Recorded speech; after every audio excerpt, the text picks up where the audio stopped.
Cuberzz and welcome back to another video. Today's video will be on why you should buy a Rubik's brand 3x3. Disclaimer!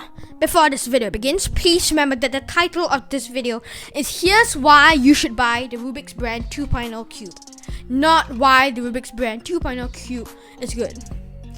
Just saying that so that this video doesn't get more dislikes than YouTube Rewind. I'm not saying that it's good. I'm just saying that you should buy it. Are you confused? So this is what a regular speed cube looks like. This is actually not. Okay, this was not a good example because I have blue internals. Okay, let me just get another cube. This is an example of what a normal speed cube looks like. This one is tiled, not sticker or sticker. This is what a normal speed cube looks like. This is the GANS 356X. It actually used to be my main for a while, and as you can see, it turns very smoothly, it's very fast, and it is very quiet. And this is the Rubik's brand 3x3. As you can see,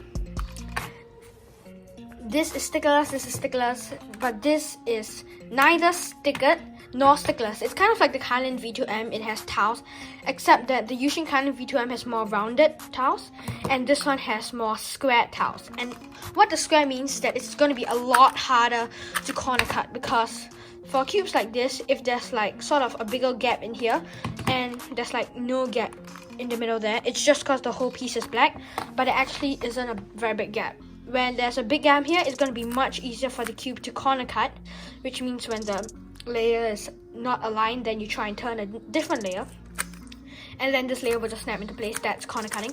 This cube has horrible corner cutting. So if you guys are confused as to why I want you to buy the Rubik's brand 3x3 cube, here are the two reasons why I think you guys should buy the Rubik's brand 3x3. First of all, as you guys can probably tell, the Rubik's brand 3x3 corner cutting is bad, as I mentioned earlier. But what we're going to do is we're going to make use of its weakness. We're going to exploit its weakness. We know its corner cutting is bad, so what we're going to do is we're going to make use of the bad corner cutting. So on a regular speed cube, let's just take the GAN X. Okay, never mind, I took the wrong cube. Okay, like the GAN X, where you just do regular turning. Your turning doesn't have to be as accurate. You don't have to fully complete the turn before you can start another turn, because as I mentioned about the corner cutting, even if you haven't fully aligned the layers, you can still corner cut and the cube won't like pop or lock up or anything. Whereas on the Rubik's brand 3x3, if you misalign the layers, it's going to be much less forgiving and you're not going to be able to turn the cube. So now, what this means is that in order to turn the Rubik's brand 3x3 accurately or quickly, you're going to have to make sure that you always align the layers. And it's going to be great for making sure that you have accurate turning. If a lot of these modern speed cubes are going to rely on the corner cutting and not actually have accurate turning, when you're turning, you're probably going to end up with turns looking something like this, and you're just making use of the corner cutting and not actually having accurate turning. But if you train and do sessions on a cube like this, which has bad corner cutting, you'll train yourself to turn accurately and fully complete your turns. Like fully complete one turn before the beginning of the next turn. And if you guys think, hey, the Rubik's brand is so bad, I don't even want to do a session on it. Out of the box, the Rubik's brand is horrible, as you can see from here.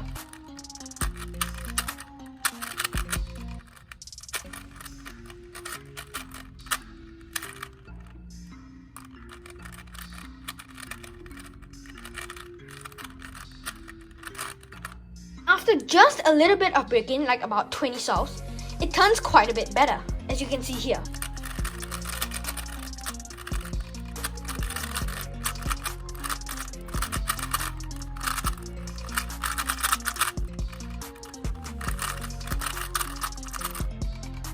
After that, I added a bit of loop, which is weight 5 from Speed Cube Shop and Martian from Speed Cube Shop. And then after that, it turns quite a bit faster. I'm going to stop talking because this cube is extremely loud, unfortunately, which means that if I turn it, you probably won't be able to hear me. But it's quite loud. But after a bit of setting up, you're going to be able to turn the cube quite fast.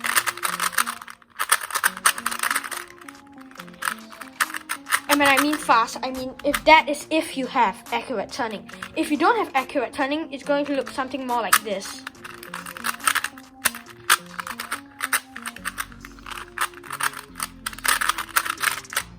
So I've been using this Rubik's brand TPS for about a month now, ever since I got it. And in the beginning, my turning was kind of extremely slow, just like, you know, a little bit slow. But now I have done quite a few solves of this. And when I say a few solves, I mean like about 1,000. And my turning on this is actually a lot faster.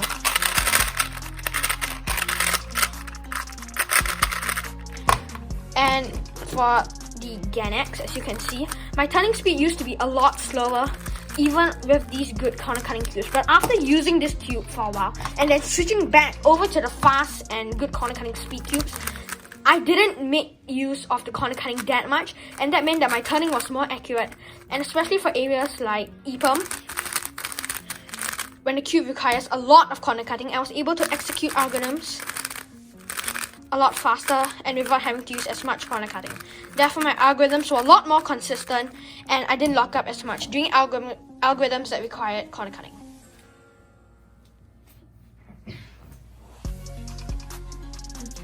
And for those of you who are coming into this video hoping that I would show you how to make your Rubik's brand Pro, make it into a Pro speed cube, well then, I'm afraid you've come to the wrong place.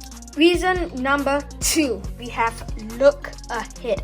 Look ahead is extremely important, especially if you're averaging about 15 to 17 seconds. If you're around that region, you're definitely going to want to especially look into this cube.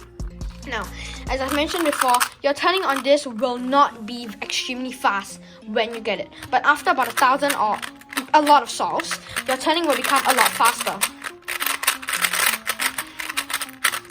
So, and you know that look ahead can be extremely difficult, especially if you're turning fast. However, this cube forces you to turn slow, especially when you just get this cube, just pick it up out of the box. It will turn awfully slowly, and it will force you to turn slowly, therefore making it a lot easier for you to look ahead.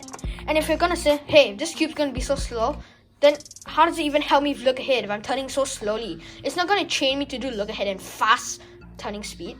Well, the cube will get a lot faster and a lot better with break-in. And so will your look ahead as you do more and more solves. So the more solves you do, the more break-in your cube will have. Therefore, your cube will be faster. At the same time, your look ahead will start to improve, because when you're doing turns more slowly, it makes it easier to look around the cube for pieces, especially during F12. When you're looking for pieces during F12, it's going to be a lot easier when you're turning at a slower pace. But once you get better at look ahead, your cube will have broken in, and therefore you'll be able to turn your cube faster. And therefore, even if last time you could only do 2 TPS, now you'll be able to do 4 or 5. Because your cube has now broken in. And while breaking in your cube, you have trained your look ahead. And now your look ahead can be done with 4 to 5 TPS. So if you do this, you'll be able to, number 1, make your cube better, and number 2, also make your look ahead better. And of course, for the first point, you also get an increased turns per second and turning accuracy. I averaged about 14.5 seconds when I got this cube, and a month later now I usually improve about half a second a month, but while using this cube I improved by 1 and almost 1.5 seconds, and I'm now averaging 13.5 in that region, mainly because of the improved turning accuracy and look ahead advantages brought by using this cube for practicing. So I know a lot of you guys are probably not gonna want to get this cube because it's a Rubik's brand, but seriously guys, I really think that this cube has strengths and weaknesses. Strengths is that after break-in, it can get a lot faster, but the weaknesses is that it takes a lot of time to break in, and that the corner cutting is bad. But what we do, we are cubers, so we are creative. We make use of their weaknesses. We exploit their weaknesses. So we know that it has bad corner cutting, so we use that to train ourselves to have more accurate turning. Now I can even do EPUM, which is an algorithm that used to rely solely on corner cutting, on this Rubik's brand, which has barely any corner cutting.